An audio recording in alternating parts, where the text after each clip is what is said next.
Well, welcome to Chapter 9. This first lecture will be covering quite a bit of detail about the string class type. Now, often, program encounters the problems that involve string processing and file input and output. Suppose you need to write a program to replace all the occurrences of a word with a new word in a file. How would you solve this problem? Well, this chapter introduces strings and text files, which will enable you to solve these type of problems. The main thrust of this chapter is to understand the string class and the methods we can use to manipulate strings, and also how to deal with file input and output in a more formal way as compared to using redirection that we discussed a few weeks ago. This lecture will concentrate particularly on the string class. Now, the most important thing on this slide to remember is that a string is a class. As a class, a string has methods and it has properties, attributes such as length. A string variable is not a primitive. That is, it does not hold the content. It is a reference variable. It is an address of the content or the value in memory. As with all classes, when we want to create an object of that class type, we use the object's new constructor method. You've used the constructor whenever you've used a string literal such as welcome to Java. You've also used a constructor when instantiating another term for creating a new object from a class, a scanner object. So above, the slide shows three different methods for instantiating a string object. The first method is a special shorthand notation for instantiating a string. It's frequently used. We'll find that the string class has methods for obtaining the string length, retrieving an individual character from a string, concatenating strings, joining them together, extracting substrings, that is, part of a string, such as extracting the word Java from the string above, welcome to Java. Making comparisons, equals, compare to. Here it is important to remember that we cannot use the comparison operator equal or greater than sign. And as with all class objects, we must use the class methods for comparison. We'll also look at string conversions, finding a character or a substring in a string, and converting strings to arrays, converting characters and numeric values to strings. So there's a lot of methods that we'll need to be looking at in the slides to come. Well, strings are immutable. When we say strings are immutable, we mean we cannot change the contents of a string. A reasonable person might ask then, just what does the code above do? After executing the first statement, note that S is a reference variable, so it points to memory where the value Java is. Well, just what happens when the second statement is executed? Remember, strings are immutable. So what occurs is a new string is instantiated, and the address that S holds is changed to point to the new string value. We've not changed Java, it's immutable, but we've orphaned it, and our S pointer now points to a new value in memory. Well, since strings are immutable and are frequently used, to improve efficiency and save memory, the Java virtual machine uses a technique for string literals with the same character sequence. Such an instance is called interned. For example, the following statements. S1 is instantiated and is initialized using the shorthand notation, such as welcome to Java. S2, however, creates a new object, and because it is created new, a new operator was used for it. Now, do you understand why S1 and S2, when we test them to be equal, is false? Remember, these are reference variables, and the equality operator only compares the address, not the values. Now, S1 and S3 are equal because the Java virtual machine interned the values. S1 and S3 point to the same location in memory. If I was now to set S3 to hello world, the address held by S3 would change to point to the new value, but S1 would be unchanged. Well, since the equality operator cannot be used to check the values of two string variables to see if they're the same, we must use methods provided by the string class to do the comparisons. Stop the video for a while and study the different methods. Remember that when using class methods, we use the dot notation. Well, the slide above shows that we have many ways to compare strings. We can ignore case if that is not important. Suppose we wanted to test if a user entered yes or no. Rather than being a bully and forcing the user to enter the answer in an exact match to the case we prefer, we can simply use the equals and nor case method. We'll look at some more examples in the next slide. Well, the easiest comparison to understand is the simple equals method. If strings are an exact match, true is returned, otherwise false. And it makes no difference if we use S1's methods, such as S1.equals, or S2's methods, S2.equals. So just how does the Java virtual machine make the comparison? Well, first it checks the length. And obviously, if the strings are not the same length, they cannot be equal. So in the red, the first welcome is 7 characters, and the second welcome is 9 characters. The white space at the end counts in making comparison. So the lengths are not equal. Therefore, those two strings are not equal. If the lengths are equal, then Java starts comparing at the first character to the left in each string. If they are equal, it moves on to the next character. Comparison continues left to right, character by character, until Java finds a mismatch, in which case they are not equal, or until there are no more characters, in which case the strings would be deemed equal. Now note, in S1.equals paren S2 above, false returns, because capital W is not the same as lowercase w. Well, sometimes it's not enough just to know if the strings are equal or not.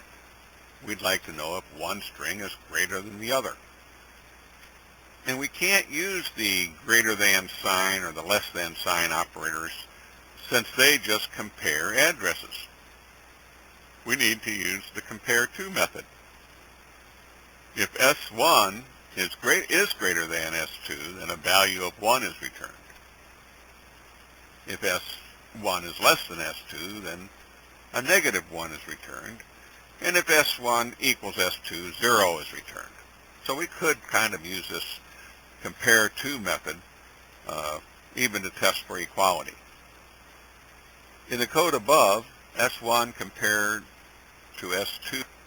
Well, sometimes it's not enough just to know if the strings are equal or not. We'd like to know if one string is greater than the other. And we can't use the greater than or less than operators since they only compare addresses. So we need to use the compare-to method. If S1 is greater than S2, the value 1 is returned. And if S1 is less than S2, a negative 1 is returned. And if they're equal, 0 is returned. So we could use the Compareto method in place of the equals method.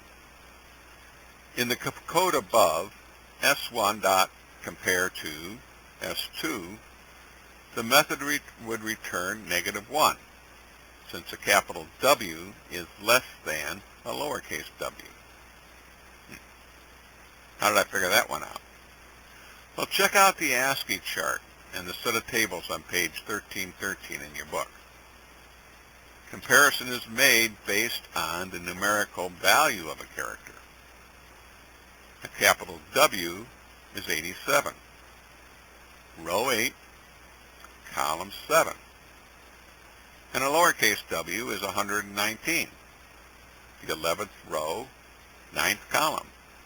So 87 is less than 119.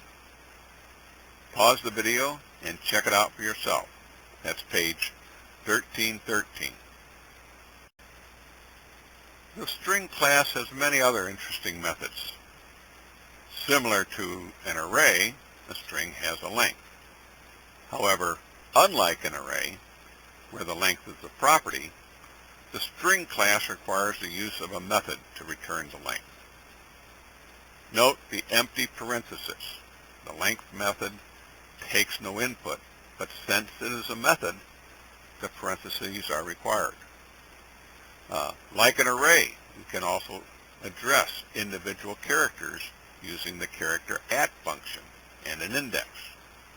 The first character in a string is index 0, and the last character is the length of the string -1. We can also concatenate or join two strings together using the concat method. Or, more simply, as we learned earlier in this course, we can simply use the plus operator. But even though a string has some of the characteristics of an array, it is not an array. And we can't manipulate it in the same manner that we manipulate an array.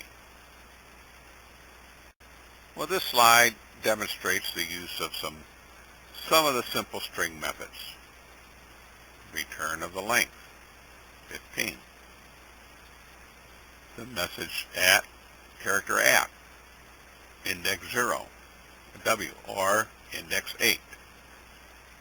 But note, if you tried to treat message as an array and tried to index method as you would an array, it would return a compiler error. Well, concatenation allows us to build a new string by joining two or more strings together. The concat method can be nested as shown above. However, in practice and for understandability, most programmers would prefer to simply use the plus operator. Nesting the concat method can become somewhat confusing, as demonstrated by the pairing required by the colored braces above. Well, a substring is simply part of a string. So note how if we look at message.substring11, it returns everything in the string beginning with and after index 11. That is the word Java. The second form of the substring returns everything starting at index 2 and up to the end index -1. Now the index in this case is 11, so 11 minus 1 is 10. So what will be returned are all the characters between 2 and 10, or L to space. The J at index 11 is not returned. It may be somewhat confusing, but you have to remember that the character at the end index is not returned. Well, we have several additional methods that allow us to manipulate a string, such as changing it all to uppercase or lowercase, or to get rid of leading or trailing spaces. We can also change the value of a character in a string. In every case, though, remember strings are immutable, Therefore, the results of these methods is the creation of a new string, hence the emphasis on the word new in the description above. We can turn a string into an array of strings by splitting it apart at defined breakpoints. These breakpoints are called delimiters. Many times the delimiter is defined by the space character, simply because normally after every word in a sentence is a space. Common also is the use of the comma as a delimiter, such as in a comma-separated volume file, a CSV file. These often are a result of saving a spreadsheet as a comma-separated volume, where every cell in every row is separated by a comma. There are plenty of examples of these methods in your text on page 307. So stop the video and take a minute to look at the examples. Well, the sample code above splits the string into 3 words and places each into an array named tokens. Now, the parameters, $, and 0, first of all, define the delimiter as the pound character, and 0 places no limits on how many times the string is split. So the result is 3 words, Java, HTML, and Perl, all as individual elements in the array tokens. So in this sample of split, our sentence will only be split 4 times. The delimiter is the space character. So notice that we split it into our array.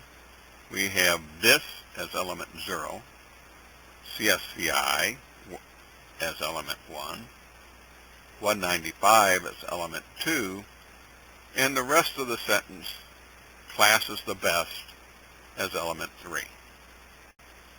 So it was the second parameter to our split method, 4, that dictated how many times our string would be split. Well, now we get into some of the more interesting methods. We can match, replace, split a string by specifying some specified pattern.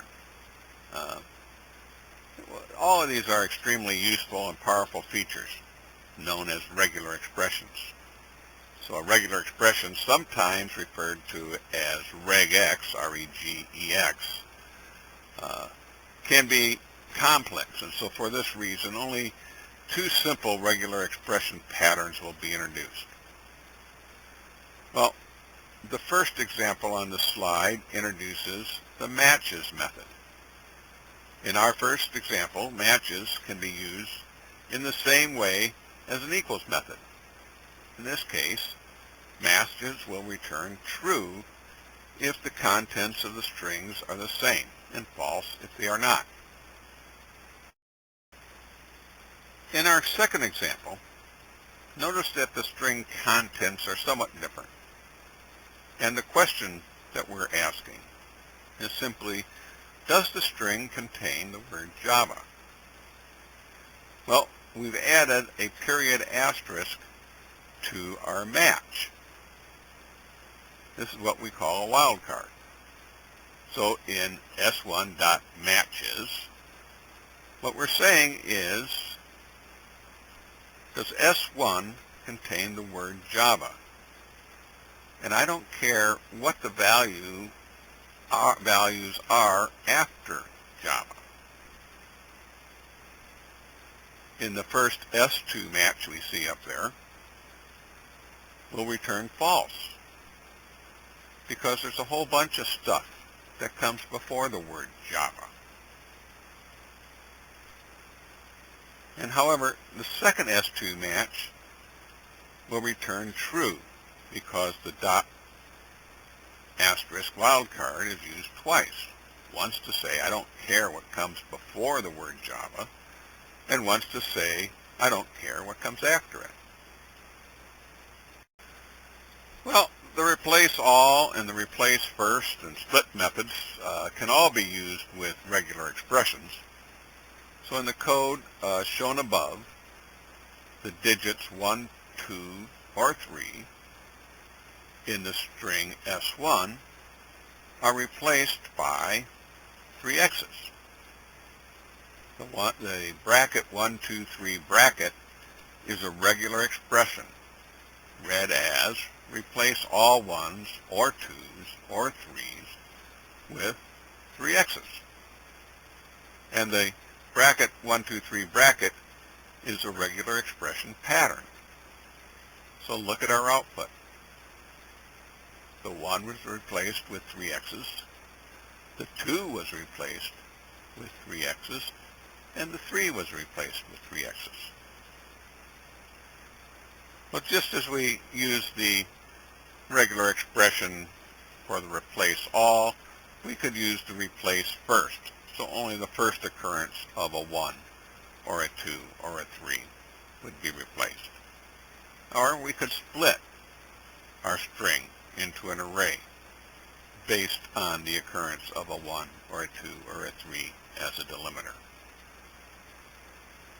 It's important to note if you use the replace first with that wildcard string 1, 2, or 3, only 1 will be replaced in our string with the 3 X's. So it's kind of read replace the first 1 or 2 or 3 and not as an and. And it's important that we set the result of our replace, set a string equal to that result. So that's why we have S equals and print the output of S. Well, this statement splits our string into an array of strings delimited by some punctuation marks defined in the regular expression pattern, bracket, period, comma, colon, semicolon, question mark. Now, remember those are ORs.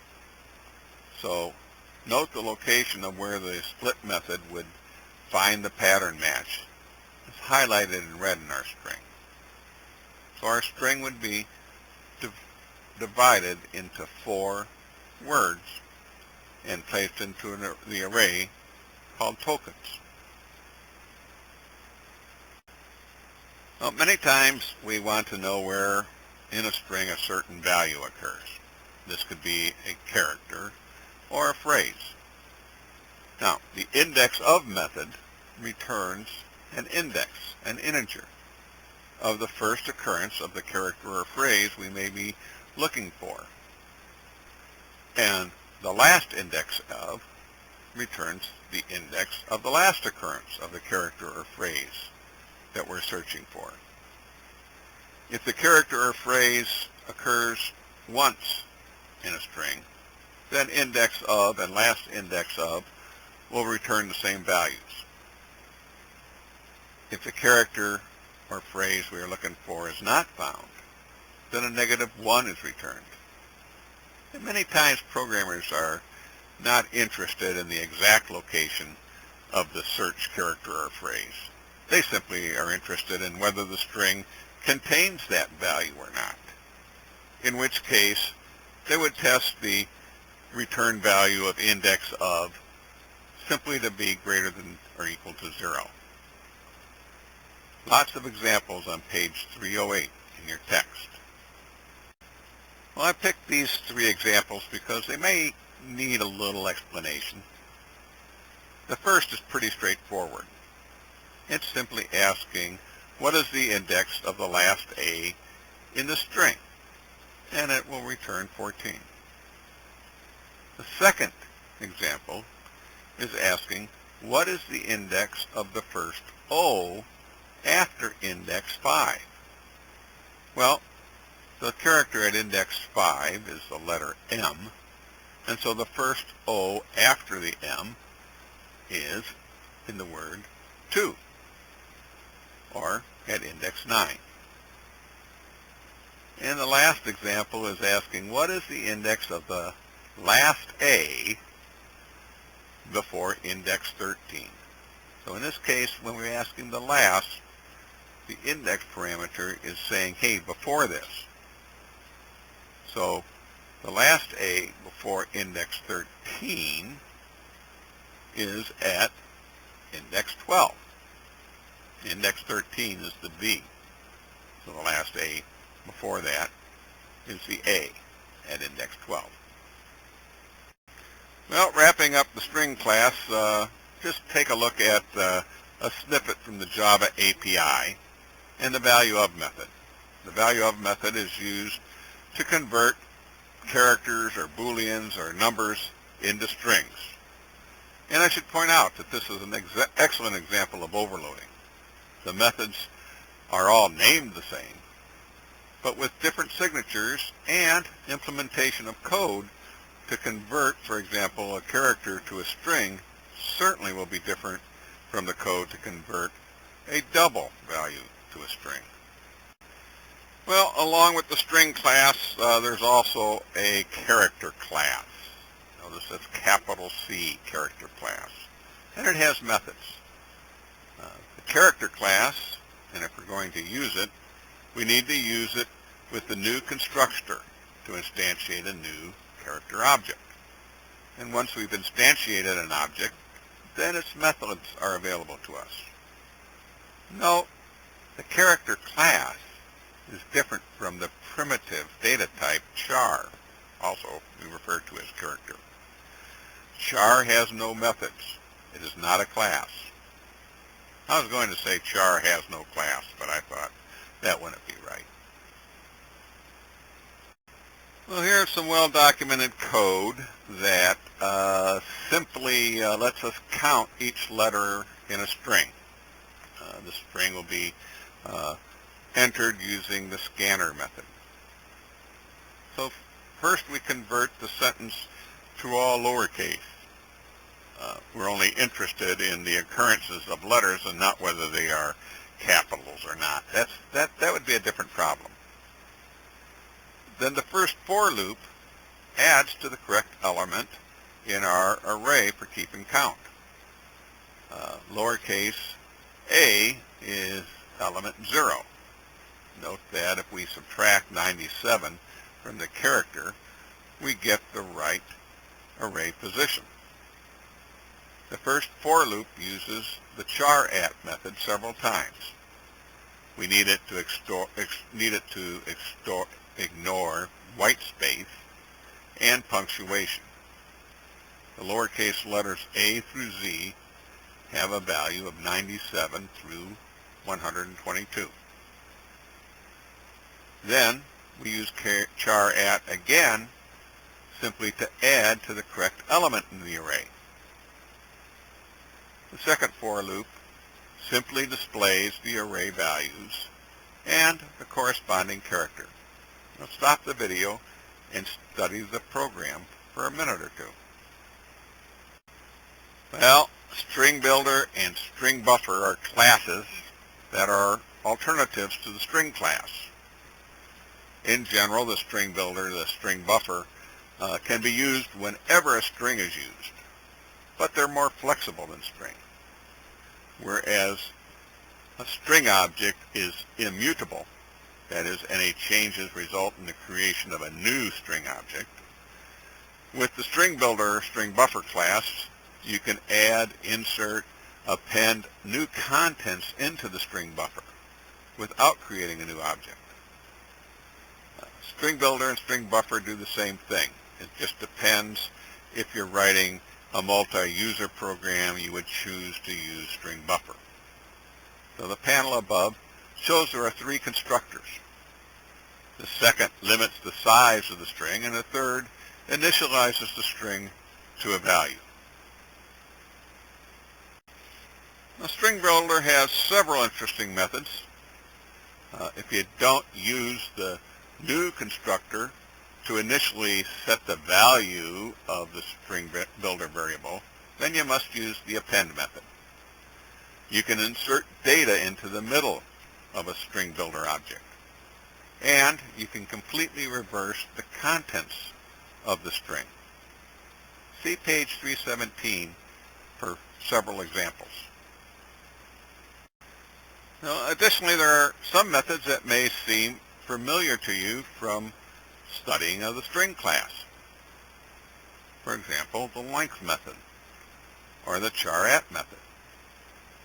Now, if you use the set length method to a value less than the current length of the string builder object, then the string will be truncated to accommodate that size. Well, if you've been watching all the other videos, you saw the Palindrome program. The string builder class makes testing for a palindrome quite simple. First, we can convert the string builder value to a string. Then we reverse the value of a string, and then we simply use the string equals method. If it is a palindrome, S1 will test equal to S2. Otherwise, it's not a palindrome. So, stop the video again, study this. It's pretty straightforward. Well, that's it for a lecture on strings and string builders. Is this the end of Chapter 9? I'm afraid not. Did you get it? Afraid not.